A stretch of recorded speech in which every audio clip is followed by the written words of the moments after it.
Media sosial diramaikan dengan isu perihal memaki teman dengan nama hewan. Ramai diperbincangkan. Bulana penjara tersebut, pemirsa, sesuai dengan pasal 315 KUHP tentang penghinaan ringan. Pasal 315 KUHP tersebut berlaku untuk penghinaan ringan yang dilakukan secara lisan, tulisan maupun perbuatan. Namun bahasa Indonesia berasal dari bahasa Melayu yang sejak dulu digunakan sebagai bahasa pemersatu dan perhubungan di Nusantara. Bahasa ini kemudian ditetapkan sebagai bahasa persatuan melalui sebuah peristiwa bersejarah, yaitu peristiwa Sumpah Pemuda pada tanggal 28 Oktober 1928. Sejak saat itu bahasa Indonesia menjadi simbol persatuan dan identitas bangsa. Namun seiring perkembangan zaman, khususnya seperti di era digital sekarang, penggunaan bahasa Indonesia ini mulai mengalami sebuah pergeseran. Saat ini kita sering menjumpai penggunaan bahasa yang kasar, bahasa yang kurang santun, yang tidak beretika, terutama di media sosial dan lingkungan pergaulan kita sehari-hari. Banyak orang yang menganggap hal ini adalah sebuah masalah yang wajar, masalah yang sepele tanpa mereka menyadari dampaknya dalam jangka panjang atau jangka yang cukup dekat. Halo teman-teman, perkenalkan aku Ribi Farelia, aku dari kelas Agroekoteknologi B. Di sini saya akan membahas secara singkat tentang dampak dari penggunaan bahasa kasar dalam kehidupan sehari-hari. Kali ini saya akan berbagi pendapat tentang penggunaan bahasa yang tidak sopan dalam kehidupan sehari-hari di media sosial yang masih sering kita lihat di sekitar kita. Saya mengangkat tema ini karena bahasa adalah sarana utama dalam berkomunikasi. Namun tidak jarang orang-orang malah menggunakan bahasa yang tidak beretika, bahasa yang kurang sopan, yang bisa memberikan dampak negatif bagi hubungan sosial dan karakter seseorang. Bahasa yang tidak sopan ini merupakan jenis bahasa yang memasukkan kata-kata yang kurang pantas dan bernuansa merendahkan dan dapat menyakiti perasaan orang lain. Penggunaan bahasa yang tidak sopan ini dapat terjadi baik secara langsung dalam kehidupan kita sehari-hari, dalam kita berinteraksi dengan orang lain, maupun secara tidak langsung seperti melalui platform media sosial yang sering kita gunakan.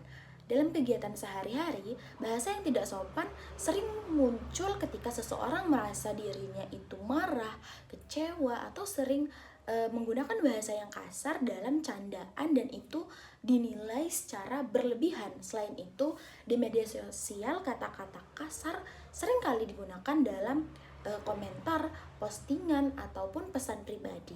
Masalah yang muncul adalah pemakaian bahasa yang tidak sopan ini sering dianggap sebagai masalah yang masalah kecil, masalah yang wajar, masalah yang tidak perlu diperpanjang.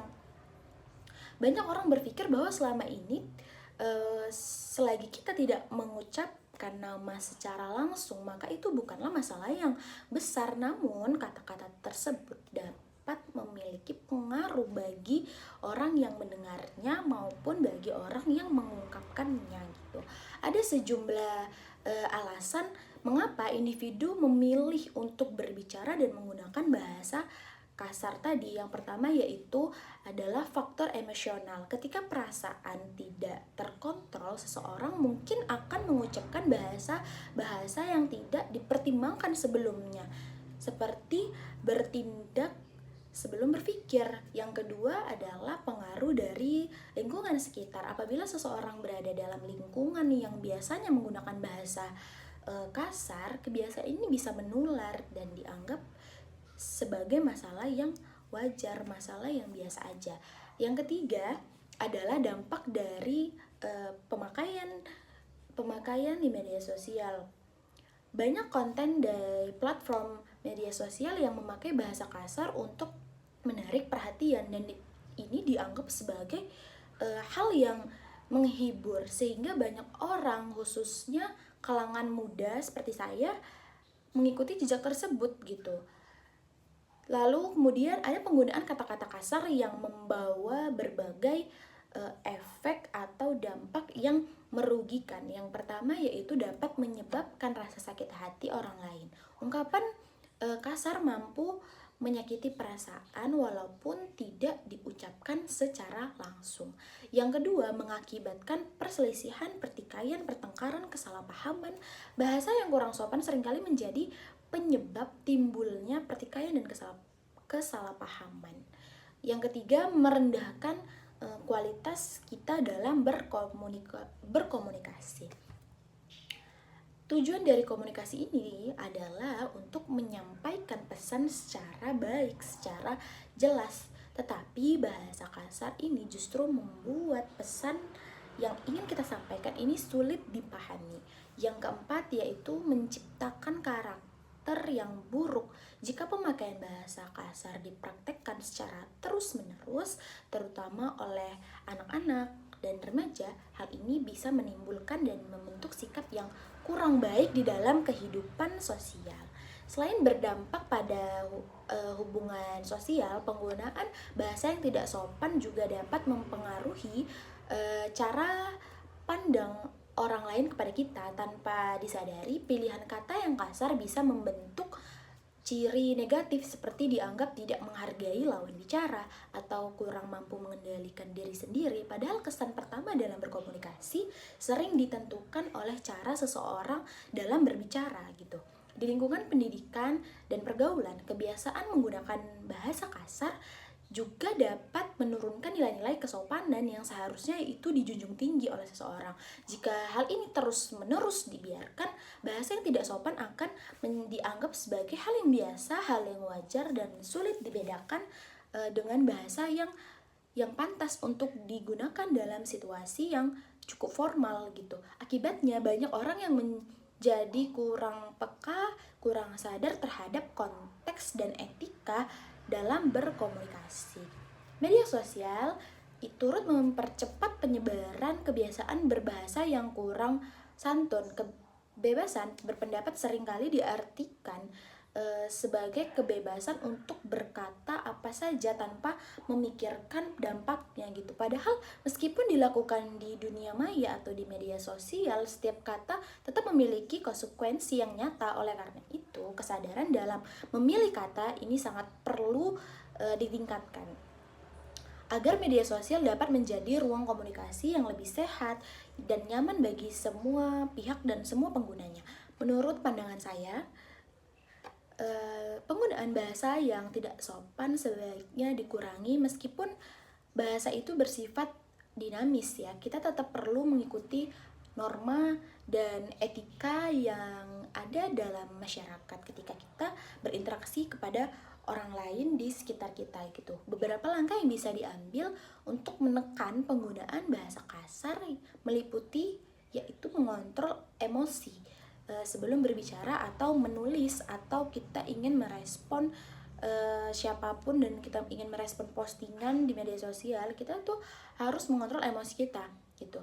Memilih istilah yang lebih sopan meski dalam situasi kita kurang nyaman, serta menyadari bahwa media sosial adalah ruang umum yang mencerminkan karakter kita gitu. Selain itu, perlu ada peningkatan kesadaran mengenai pentingnya berkomunikasi dengan sopan di lingkungan keluarga, pendidikan, bahkan masyarakat. Itu yang paling penting karena kita adalah makhluk sosial yang pastinya akan selalu berinteraksi dengan orang lain dan dengan masyarakat sekitar gitu kan. Dengan kebiasaan berbicara yang baik dan santun ini, komunikasi akan menjadi lebih efisien dalam hubungan sosial dan dapat terjaga dengan baik.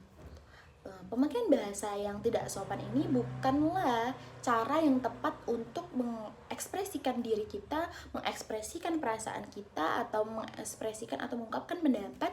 Sebaliknya, bahasa yang sopan menunjukkan kematangan dan kecerdasan seseorang dalam berinteraksi kepada orang lain gitu.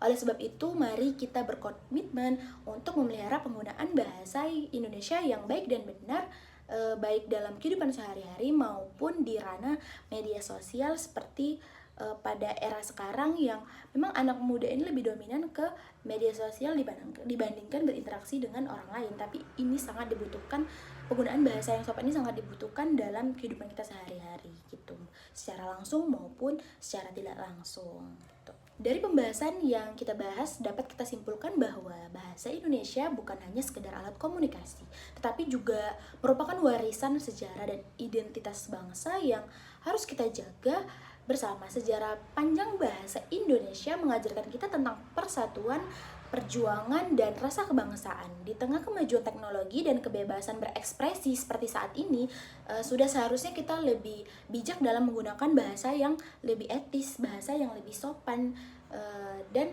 kita harus bijak menggunakan bahasa Indonesia ini tadi, menghindari bahasa yang kasar. Bukan berarti kita membatasi diri kita, melainkan menunjukkan sikap saling menghargai dan beretika dalam berkomunikasi dengan orang lain. Mari kita mulai dari diri kita sendiri dengan membiasakan menggunakan bahasa Indonesia yang santun, yang sopan, baik di kehidupan nyata maupun di media sosial. Dengan begitu kita turut menjaga martabat bahasa Indonesia sebagai bahasa persatuan kita. Terima kasih sudah menyimak video ini, semoga bermanfaat. Wassalamualaikum warahmatullahi wabarakatuh.